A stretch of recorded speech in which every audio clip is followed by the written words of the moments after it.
ప్రసాదించు తల్లి. సోదరి శాంతిమతి, తల్లి నీ అమృత దర్శనంతో నా జన్మ తరించింది. అగ్ని పునీతురాలువైన నీ పాద స్పర్శతో అంధకార బంధురమైన నా జీవితాన ఆశా జ్యోతి వెలిగింది.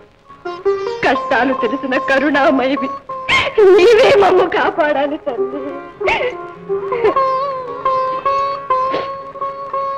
సౌభాగ్యవతి.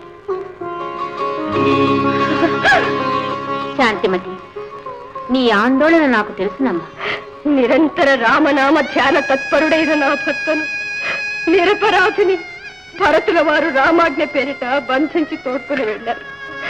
ఆ రామాజ్ఞ మరణదండనమని తెలియగానే నా గుండె శత సహస్ర ఖండాలైంది. అమ్మా, మా తండ్రి గారికి ఇంతటి దండనని అలమటించే పసిబిడ్డలను ఓదార్చలేక అనాథరై మీ సన్నిధే నా పాలిటి పెన్నిధిగా నమ్ముకుని తరలి వచ్చే వేళ పరమేశ్వర సంకల్పమేమో ప్రళయం సంభవించింది తల్లి. నా బిడ్డలు నోరు లేని పసికూలు వారు కూడా నాకు దూరం అయ్యారు.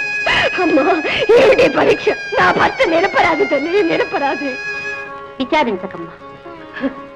రామరాజ్యంలో నిరపరాధులకు ఎప్పుడూ అన్యాయం జరగదు.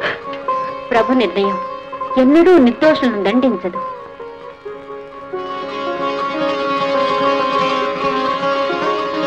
నీ పాతివ్రత్యమే నీ మాంగళ్యాన్ని కాపాడుతుంది.